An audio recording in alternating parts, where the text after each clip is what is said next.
So what happens when the connection between your brain and your body just breaks?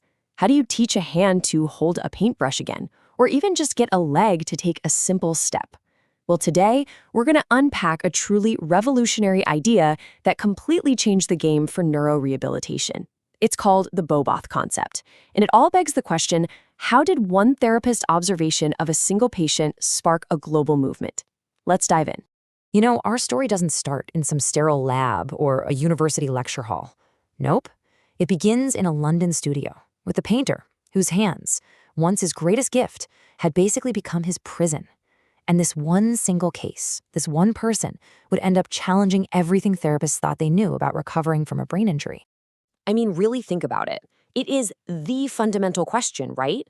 When the brain's mean control center is damaged, how on earth can you relearn something as basic, as foundational, as movement? This is the exact puzzle that the Bobath concept set out to solve. Okay, so let's picture the scene. It's 1943. A therapist named Berta Bobath meets her new patient, Simon Elwes. Now, this guy's a famous painter, but a stroke has left his arm and hand incredibly stiff, flexed and tight, and basically useless. The standard treatment back then, it was all about rigid exercises and forcefully stretching those tight muscles. But it just wasn't working for him. So, instead of just following the textbook, Berta did something pretty radical for the time. She just watched. She observed.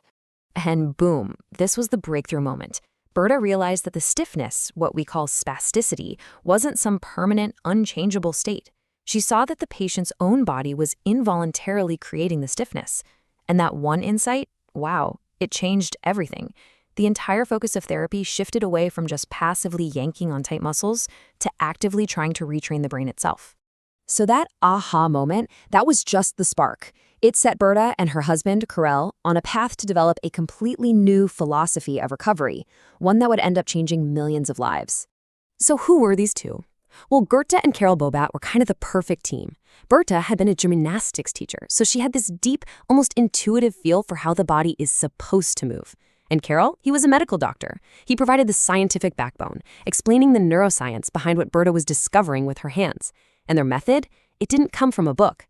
It came from painstaking, careful work, trial and error with real people. And this table right here, it shows you just how massive that shift in thinking was. On the left, you've got the old way. Focus on one muscle at a time, stretch it out, basically just treat the symptom.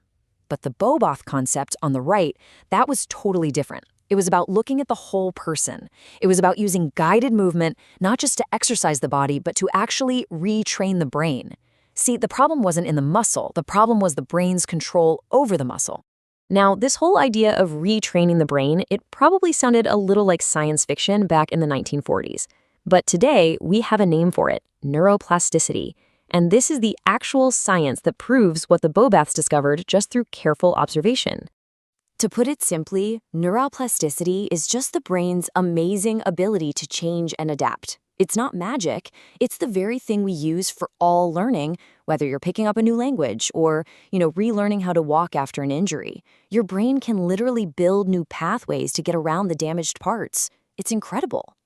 So how does this actually work in recovery? Well, first, you have the injury, which messes up the normal signals from the brain. Then, the brain, being the amazing organ it is, naturally tries to reorganize and find new ways to get those messages through. And this is the crucial part. Therapy provides the guidance. It helps the brain form good, efficient new connections instead of, messy or unhelpful ones.